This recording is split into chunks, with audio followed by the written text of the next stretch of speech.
Merci à nos partenaires, Crowd Bar and Flair et au Fin Palais, prêt à servir.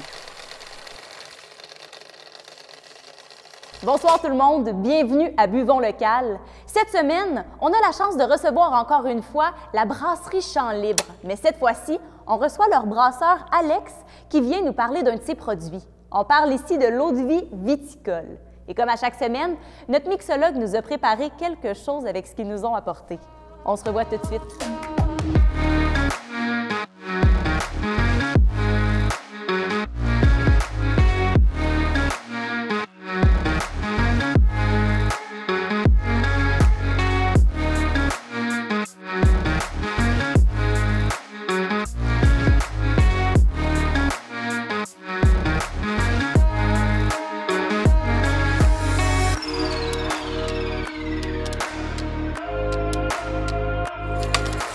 Salut Alex, ça va bien? Oui, ça va très bien. Merci de me recevoir. Eh bien, écoute, merci à toi d'être venu avec nous ce soir. Là, aujourd'hui, on parle du viticole, Oui. une eau de vie. Oui. Mais bien avant ça, je vais entendre parler de toi un peu. C'est quoi ton parcours? Qu'est-ce que tu fais? Oui, bien, je suis un des associés à la brasserie distillerie Champ Libre à Mercier. Mon poste exact, c'est brasseur en chef et distillateur. Je suis rendu à presque 13 ans d'expérience comme brasseur. J'ai travaillé avant ça dans une autre microbrasserie. Mais la distillation, c'est un domaine qui est un peu plus récent pour moi. Ça va faire 3 ans au printemps qu'on a ouvert Champ Libre. Donc, je me pratique depuis ce temps-là sur l'art de la distillation. Puis, le viticole, c'est notre deuxième produit en fait qu'on lance. On a aussi lancé Agricole, qui est un gin au foin. Puis viticole, juste avant les fêtes en décembre dernier, là, on a lancé ce produit-là. Je suis encore en train d'apprendre, mais on est assez fiers de ce que ça donne. C'est un produit assez unique. OK, puis là, tu dis brasseur. Ouais. C'est quoi la job ou le travail concrètement d'un brasseur? En fait, un brasseur, c'est quelqu'un qui va créer la bière de A à Z, en fait. OK. Si je peux comparer rapidement avec le vin, on sait que le vin, on presse les raisins, on obtient un jus. Ce jus-là fermente avec des levures et ça crée de l'alcool, du vin. Pour la bière, comme on utilise des céréales, on n'utilise pas de raisins, on utilise des céréales. Donc, des céréales, on a beau les presser, on n'obtiendra pas de jus. Donc, il faut qu'on le crée, ce jus-là. C'est ce qu'on appelle le mou, M-O-U-T. Donc, c'est le travail d'un brasseur de créer ce jus-là. Donc, on va faire tremper les céréales dans une eau à une température précise, une eau assez chaude. Ça va créer une espèce de gruau. Et ce gruau-là, ensuite, va être filtré, bouilli. Il peut être, dépendamment des styles de bière, agrémenté d'épices ou, évidemment, de houblon. Le houblon, c'est ce qui crée l'amertume, le côté aromatique dans les bières. Il y en a qui en ont beaucoup, beaucoup, comme les IPA. Il y en a qui en ont moins, comme les bières, disons, les bières blondes plus douces.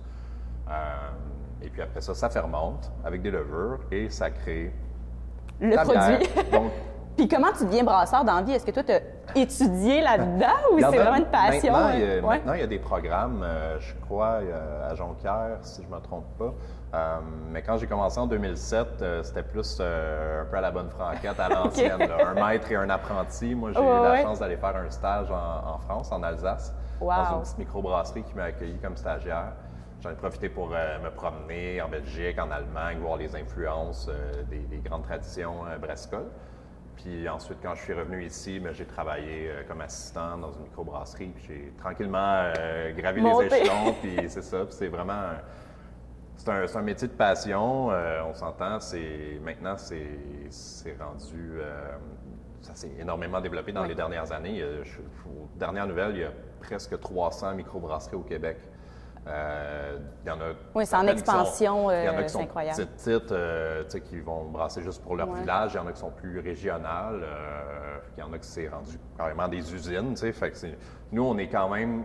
Champ Libre, on est assez petit, mais on a quand même une bonne croissance depuis 3 ans.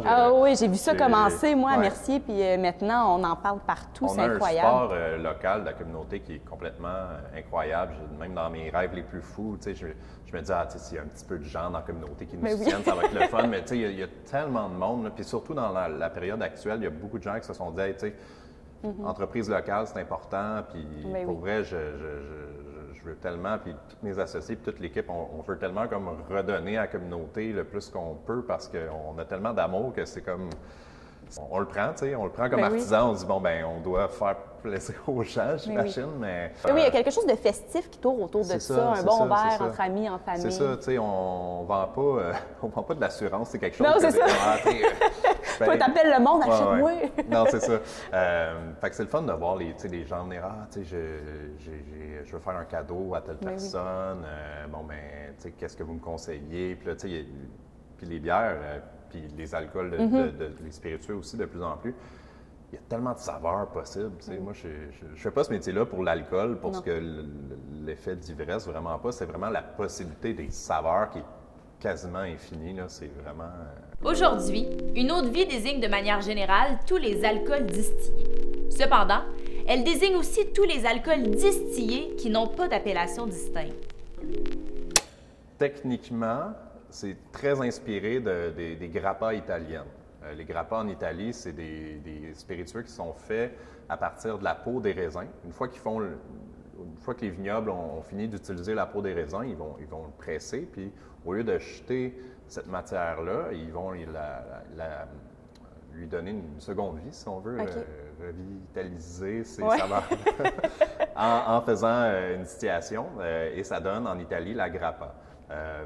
Quand je dis que c'est très, très, très inspiré de ça, c'est pas mal la même chose, en fait. C'est juste que comme c'est une appellation qui est contrôlée, mais en dehors de l'Italie, on ne peut pas appeler ça une grappa. C'est très normal. C'est un peu le même principe qu'on ne peut pas appeler un vin mousseux, un champagne, si on est en dehors de bon. Mais c'est très inspiré d'une grappa italienne. Par contre, un petit peu moins forte, des fois, il y a des grappas qui sont assez intenses, là, 70 et tout. Nous, on voulait que ça reste quand même, je pense qu'on est à 46,5. Donc, ça reste sur glace, là, ça reste agréable, c'est pas quelque chose qui brûle. Puis la couleur dorée vient du fait qu'on a fait un affinage d'1 an dans un tonneau de chêne qui avait contenu du vin chardonnay auparavant. Et puis, en fait, comme c'est une collaboration avec le vignoble Camille, qui est à Saint-Bernard-de-la-Côte, on a utilisé la peau de ces raisins chardonnay, on l'a distillé et on l'a affiné 1 an dans un baril de son chardonnay à lui. Donc, c'est vraiment, la boucle est bouclée, là, c'est vraiment... Puis est-ce que si on y goûte, il va y avoir ce petit clin d'œil-là au chardonnay? Tout à fait, oui. Il y a, déjà, juste au nez, si vous êtes familier avec ce cépage-là, là, on a une signature qui est vraiment intéressante. Puis on l'a... En fait, Fred du vignoble Camille nous a assisté pendant tout avant, pendant et après la distillation. Il est venu goûter à quelques reprises pendant l'affinage, puis même avant l'embouteillage pour vraiment s'assurer. Puis il était vraiment content parce qu'il retrouvait le petit clin d'œil, le cœur, si on veut, de son vin.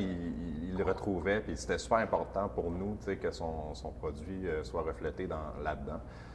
Puis, ouais, je suis vraiment content. C'est assez unique.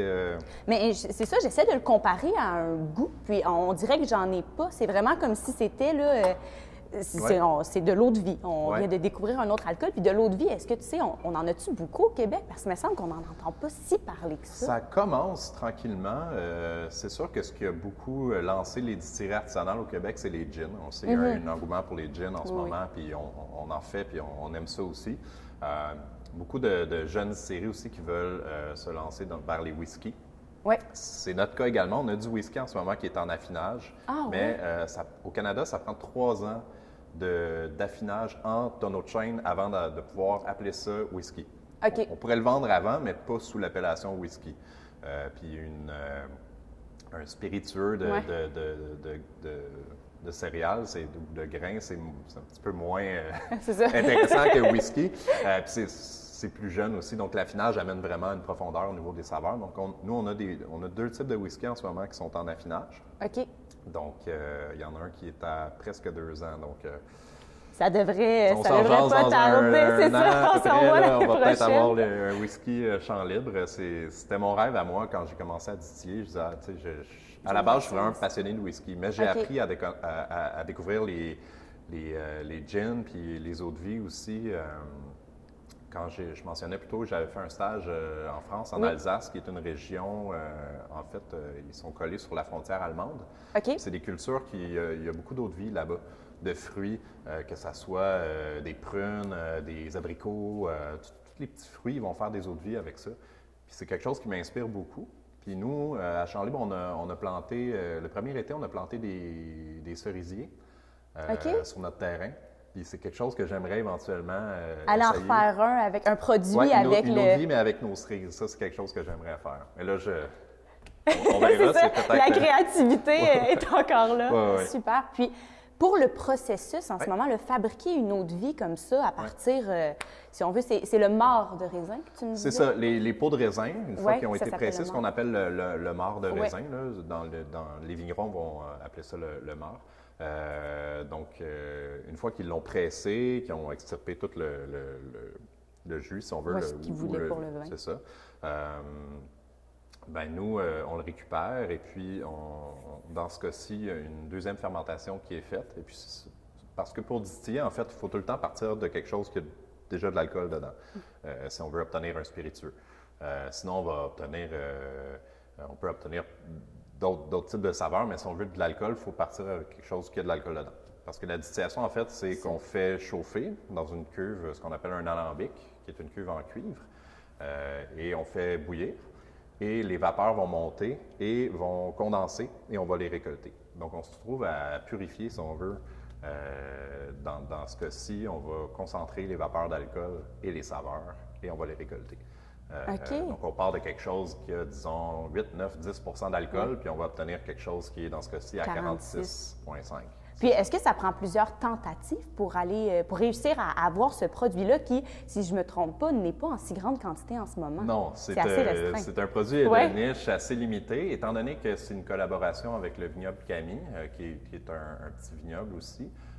On est un peu dépendant de sa récolte de chaque année. Puis c'est ce qui fait un peu la beauté artisanale de ce produit-là, c'est que au fil des années, s'il y a une meilleure récolte, on a un peu plus de raisin, on peut en faire un peu plus. Et le cas contraire est vrai aussi.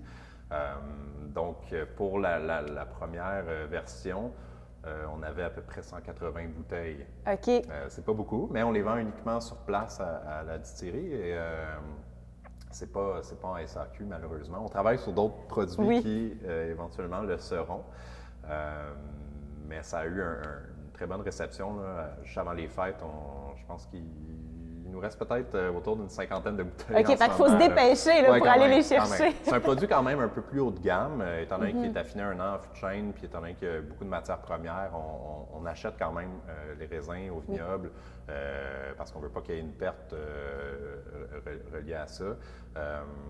Mais c'est un produit qui est un peu plus dispendieux, mais je pense qu'il y a quand même des gens qui connaissent un peu plus ce type d'alcool-là, des mixologues, des sommeliers qui m'ont écrit et ont dit regarde, ça vaut chaque dollar cette bouteille-là. Fait que j'étais comme OK, ben, ça se prend bien quand même d'avoir des gens qui connaissent ça et qui disent regarde, t'as pas à être gêné de demander ce prix-là, ça les vaut amplement. Fait que, on était bien contents. On est loin de la grappa du mononcle italien là, qui a 80 d'alcool. C'est vraiment très doux. Puis c'est un peu dommage parce que d'habitude, à notre comptoir, notre salon de dégustation, on fait goûter, on offre des échantillons gratuits aux gens pour goûter avant. Mais là, bon, avec la situation actuelle de la pandémie, malheureusement, on ne peut pas le faire. Fait que c'est sûr que c'est un peu... C'est comme artisan de dire bon ben faites-moi confiance, elle est bonne, achetez ma bouteille, mais je peux pas vous la faire goûter. C'est sûr que pour moi ça me brise le cœur un peu parce que je serais tellement content de dire ben, goûtez-y puis vous allez voir. Mais c'est ça, on a bien hâte de pouvoir faire goûter des échantillons aux gens. Ah, c'est incroyable. Puis le viticole en ce moment là, comme eau de vie pour quelqu'un qui connaît pas ça, pour moi en fait, avec quoi je peux accompagner ce verre-là? Oui, je sais qu'il y a de plus en plus de créativité au niveau des cocktails qui se font. Puis je suis sûr et certain qu'il y en a qui vont avoir des trucs vraiment le fun à proposer. Je sais que traditionnellement, en Italie, ce type de spiritueux-là, souvent va être pris sur glace, tout simplement. Mais ça peut se prendre aussi peut-être avec une eau gazeuse, un petit peu, pour les tirer un peu. Puis il y a un type de café qui s'appelle, si je ne me trompe pas, pardonnez la prononciation, mais un corretto. correct. Donc, c'est carrément un espresso avec un petit peu de grappa dedans. Comme certains vont se faire des cafés Baileys ou peu importe, mais là, c'est un café Corretto, c'est un bon café italien avec un trait d'eau-de-vie de raisin dedans. Puis je l'ai essayé, puis ça fonctionne très bien. C'est le fun. Ça amène une autre dimension un petit peu plus fruitée aussi au café. À essayer, oui, absolument. À essayer sur glace comme ça, puis à essayer dans un café, comme vous dites. Écoutez, merci beaucoup, Alex, d'avoir été là. C'est super. Je viens d'en apprendre énormément sur l'eau-de-vie, le viticole. Et en ce moment, j'ai quelques surprises pour toi. D'accord. J'ai notre mixologue Pierre qui a justement pensé à un petit cocktail qu'il pourrait nous faire avec ça. Donc, je lui apporterai une bouteille, si ça vous dérange pas. Oui, tout à fait. Barman depuis 16 ans, Pierre Gadouin a ouvert plusieurs bars et restaurants. Il est également cofondateur de Crowd, une entreprise événementielle de bar and flair. Il voyage autour du monde et a remporté plusieurs compétitions de cocktails. Pierre a amassé plus d'une dizaine de premières places. Barman, entrepreneur et mixologue, voici Pierre Gadouin.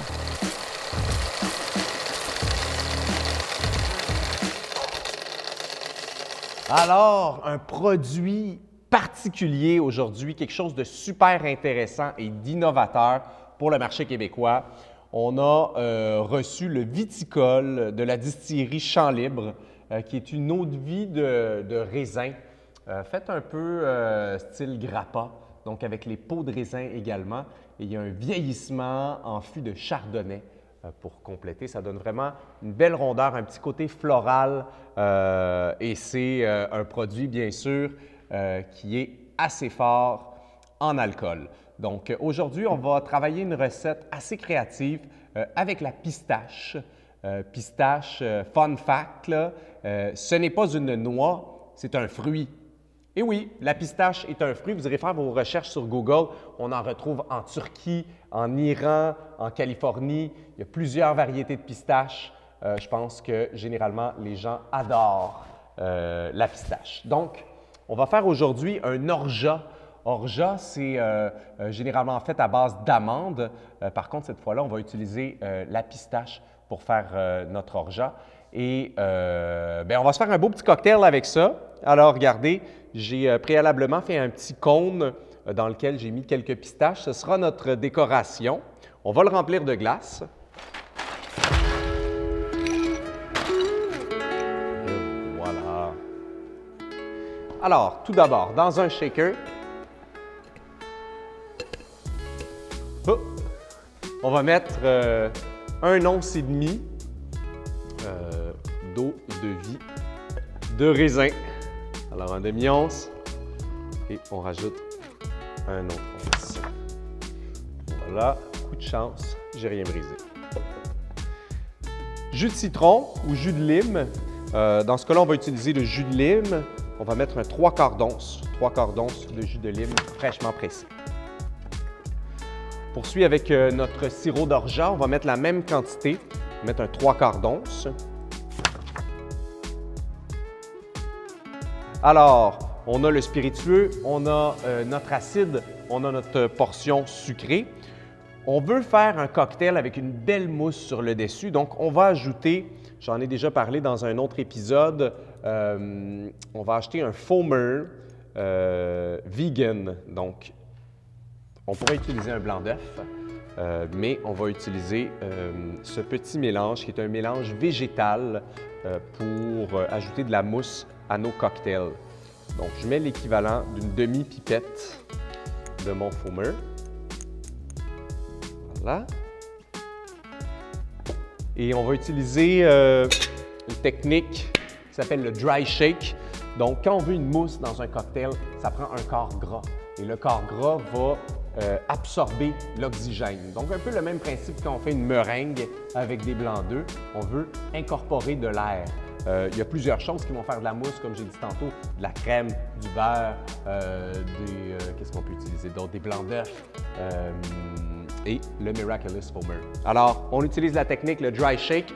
Ça ressemble à ça.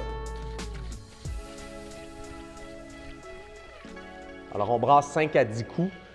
On n'a pas mis de glace, je le répète. Et là, on va ajouter notre glace.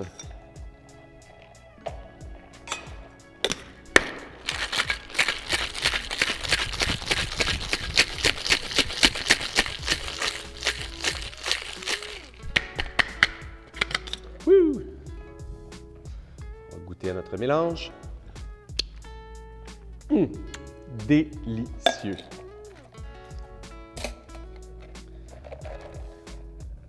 On verse notre mixture directement dans le verre highball.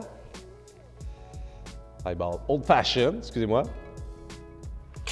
Highball, ça serait le verre en long. Le Old Fashioned, c'est le verre un peu plus petit et un peu plus trapu. Alors là, regardez, on a une belle mousse sur le dessus. J'ai quelques petites glaces qui dépassent. OK. C'est pas toujours parfait, mais je vous montre pour que ça le devienne à la maison. Donc, le but, c'est de ne pas avoir de petits glaçons sur le dessus comme ça. Ah, ça marche. OK.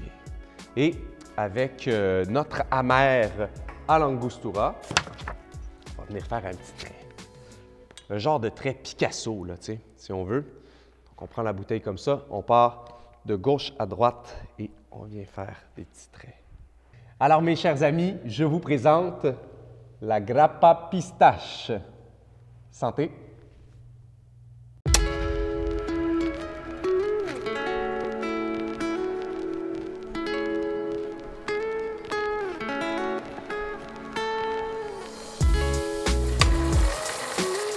Alors, petit cocktail aujourd'hui inspiré de l'Amérique du Sud. Bon, je sais très bien que nos amis de la distillerie Champ Libre ont créé ce produit-là en s'inspirant de la grappa, mais il y a d'autres types d'eau-de-vie qui sont faites à base de raisin, notamment au Pérou et au Chili avec le pisco. Le pisco, c'est une eau-de-vie de raisin. Ça va avoir très souvent des notes florales et un des cocktails les plus savourés, c'est le pisco sour. Alors, j'ai décidé d'en faire une variation aujourd'hui avec des ingrédients relaxants, des ingrédients originaux. Et c'est ce qu'on va voir de suite. Alors, on commence avec un Marie-Antoinette qu'on va remplir de glace. Alors, petite parenthèse intéressante, le Marie-Antoinette porte son nom car il a été moulé sur le sein de Marie-Antoinette. On va commencer avec l'eau-de-vie, bien entendu. Donc, on va mettre 2 onces directement dans notre shaker. Voilà. On poursuit avec 3/4 d'once de jus de lime. Voilà. Je sais qu'il y en a beaucoup qui aiment faire le pisco sour, moitié jus de lime, moitié jus de citron. Moi, je l'apprécie au jus de lime et je trouve qu'avec le second ingrédient, ça va très bien. Donc, le second ingrédient, c'est un sirop de camomille. On en met 3/4 d'once également. Alors, on connaît tous très bien la camomille, hein, cette petite fleur jaune qui est beaucoup utilisée dans les tisanes, qui est très relaxante, qui est très parfumée également. Donc, dans ce cas-là, ça va donner des notes très intéressantes à notre cocktail et ça va nous faire une belle décoration aussi, vous allez voir. Alors, qui dit sour dit mousse, hein? On en a fait un peu plus tôt. On va refaire la même chose, donc en utilisant notre foamer miraculeux. Donc, on met l'équivalent d'une demi-pipette de foamer dans notre mélange. On pourrait également utiliser un blanc d'œuf. Hein? Donc, dry shake, vous connaissez la routine. Et ensuite, on va y ajouter la glace.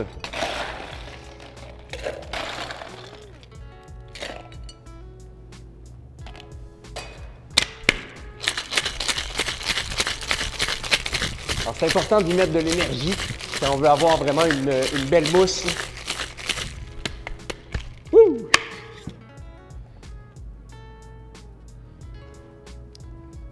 On voit tout de suite que la texture est super onctueuse. Le goût est délicieux.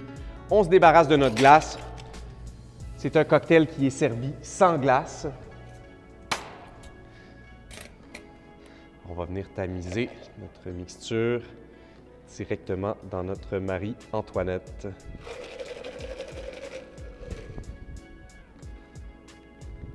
Je laisse toujours un peu de liquide dans le fond de mon shaker et je vais le tourner comme ça pour venir récupérer un maximum de mousse à la fin. Voilà, on voit que les quantités sont assez précises, hein? Il nous manque un ingrédient. Dans le Pisco Sour, on utilise l'Angostura Bitters, qui est un concentré aromatique qui nous vient de Trinidad Tobago.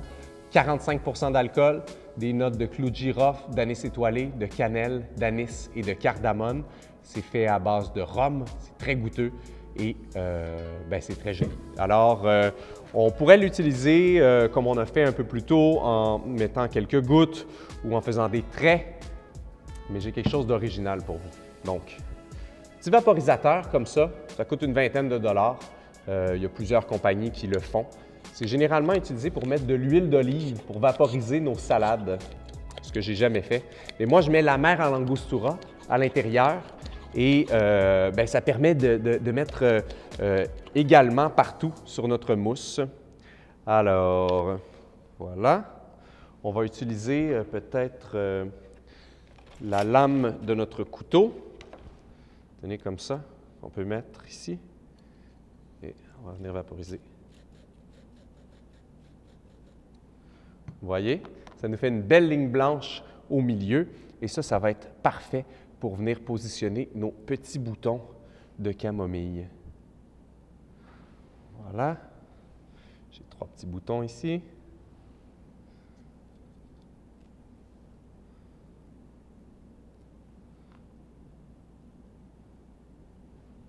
Alors, mes chers amis, je vous présente, prends ça relax. Santé.